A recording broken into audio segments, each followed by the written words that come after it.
n'okiwanikira omukono n'ogamba ennaku z'omwezi nga mmeka.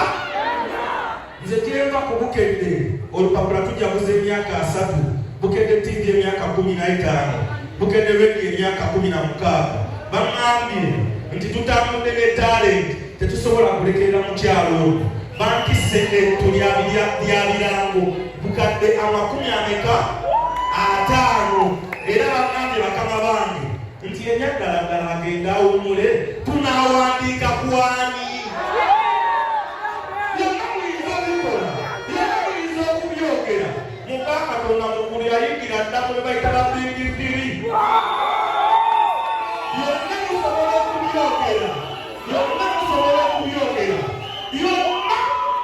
Omanyi tuddeyo ne tusalawo eryaddala naye omuntu ava mu background bwetu n'abeera neyina basubiru lupaleeriya lwotagenda ng'ajja kumwebaza oba oyina ensobi. N'olwekyo zenga bukedde bakama bange bantumye ne baŋŋamba nti munnaye byonna byonna ebyo bisobye ebyo bikoze eki byonna ize era okuva kati mpaka nga 4 wali wawo wali waki wawe era naawe akulaba ku Bukedde TV ku ssaawa eyo. Saagala obeere muyimbi okukoppa shiba, osobola okubeerayo mu buli kyokola n'olaba omukyala akugambye teyali waki ati teyali waati basobola okuzalawo naye okuzalawo okwo ebeere pushing stone okufuuka shiba owaleero buli kiri kyokola. Fenga Bukedde tweyama kuwa sapooti yaffe bakama bange kyebagambye. Thank you so much Shiba Samani Kalonji tweyanziza naye tolina gy'olaga otulekerani akulekerani akulekerani akulekera piki tweyanziza no Shiba tweyanze.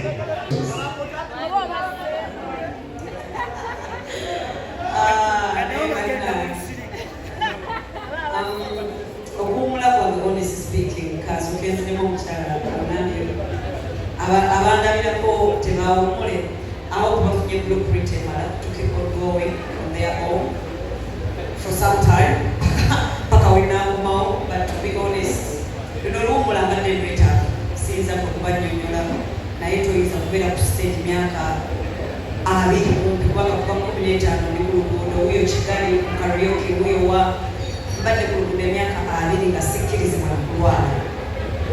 Mbadde gisaba break Katonda emyaka nga 3 emabega nga bannange I need God, I need some break.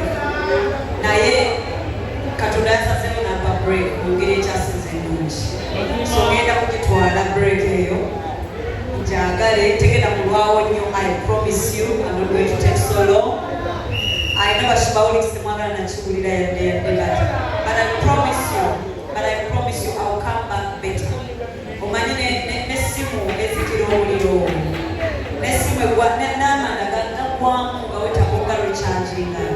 So eyange ekimanyi ekyali ku 95% naye njagala zikyuseewawo ka 5 akavudde njagala ziswitchingeko off a little bit male ngizeeko nga full battery ne bukyanja akoleramu.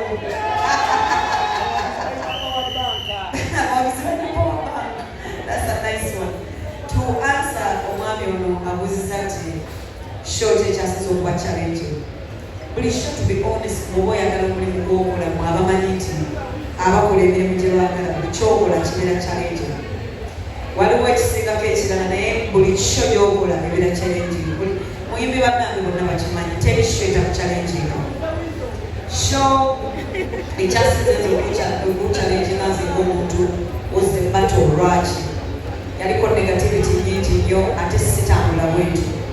Yali etambulira mu kulwana, yali etambulira mu babuwagizi kwekuba, yali etambulira mu bantu kweyawulamu ate nze siri bwetu ndi mugassi okusinga okwawula ate ndi mwagazi okusinga hate.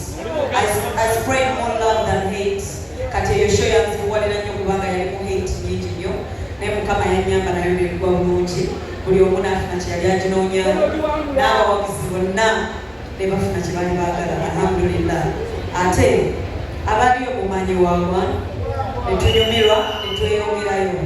Kati eno ate kyenjagalako is the opposite of that show. It's full of love, it's full of gratitude, it's full of everything I believe in. love, gratitude, patience, hard work, but most of it all, gratitude. Nowepita mu kizibu ekisinga obubi essaawa eyo n'ondamu ekirungi esobola okweyongerayo ne neebaza Mukama nti nekyo nakyo ekizibu akireese njigemu kyenjigamu ate mbeere beta. So this show is for love. Abayimbi mwenna abalabira ku Shiba omukyalo gwe bayogerako nammwe muli welcome. This time mujje mundage love gye mwine yaddala. Let's share love ku Shiba Karungi. Buli muyimbi ayagala, buli bafans abagamba nti ono Shiba Karungi mwagala okuva ku ntobo y'omutima gwange. This is the last time you're gonna see me for quite some time. I'll miss you.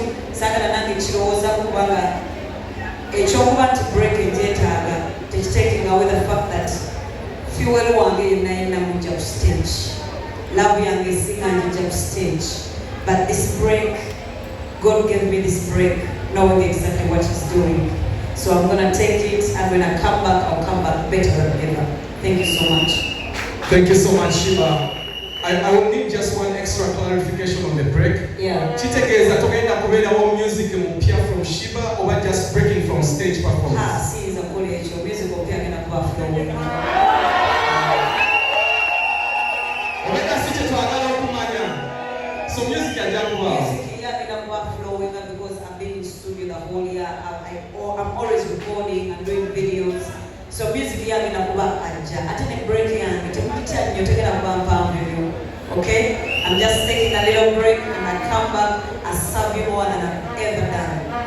Ekibuzo kyange kiri nti Shiba omaze emyaka 6 ng'oyimba naye olina abantu b'otandika nabo mu karaoke tusuubire okubeera concert gy'olina onasobola okuba ne tubalaga abantu nti bano gye nava ndi nabo abaliwo olabako abataliwo. Kansoke mutereeze mumaze emyaka 15 ng'oyimba. Kimanyi oyogedde ng'owulira okoze ky'amaanyi naye tekikola makulu.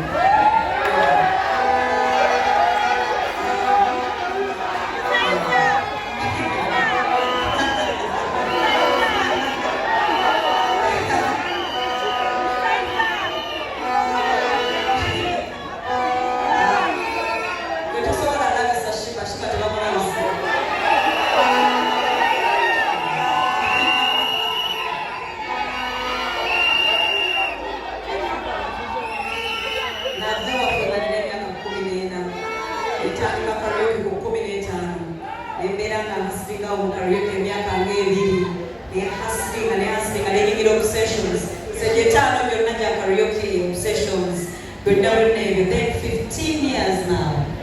I'm 34 years now.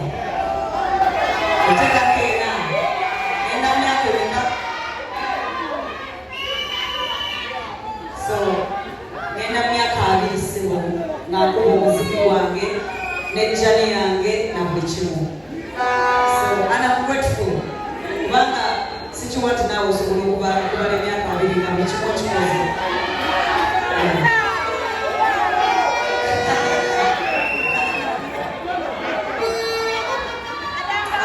Abayimbi bonna,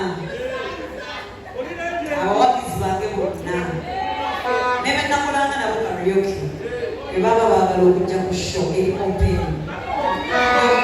You're welcome. N'abatiwala be bali wano, nammwe mujja. Eno show is celebrating that journey yo. Eno show is celebrating that journey yange. Buli omu alina gye nvuddewo. Ekisinga obukulu bw'ovudde eyo olazeewa. Ekisinga obukulu olwanyi okuva gy'ovudde olazeewa. Ekyo ekisinga obukulu nze ndi wano representing omwana eyava mu family etalina, ataasoma, atalinaako bazadde nti ono mugagga kannyambeko n'okola haso yo okuva gy'ovudde nga tewali akuyambyeko ate n'otandika okuyamba abantu. Thank you so much. Thank you so much. Eno show yakwebaza Katonda lwa haso. Eno show buli omu tugenda kwebaza Katonda lwa haso. Nakyali wange wano muganda wange manyi mu ndongo. Mulaba abantu tugamba my brother, my sister, si bituufu. Biba just lines zetuwandiika zitwanguyira. Naye ono muganda wange. Ono muganda wange ebyaddala. Siriko mukubira simu ne mugamba nyina press conference. Waliwo abooluganda be twafuna mu eno industry. Lydia Jasmine. Sikyamuyita ogenda okwekanga mu mulengera. Nina baganda bange mu ndongo eno nammwe ngenda beebaza kwolwo abakko neyanziza nnyo kumbeererawo engeri gy'obeererawo. Ono omusajja ankubira buli kanaku omusise buli bulungi, ekyo kikulu nnyo. So eno show yakwebaza abantu bange nga Karakko, nga Shiba Holics, akatwetusiiba. Thank you, Shiba. Kyoyogedde kikulu nnyo. Tuli mu nsi nga tulowooza ebitabo bijja kimala, nga tulowooza oli waba ali mu background oba akulidde mu ghetto tasobola kimakinga. She is a living testimony, and I think that's the least we can appreciate her for showing abantu abali mu ghetto youth nti nno kisoboka. So thank you so much, Shiba. I'm going to pass the mic to 3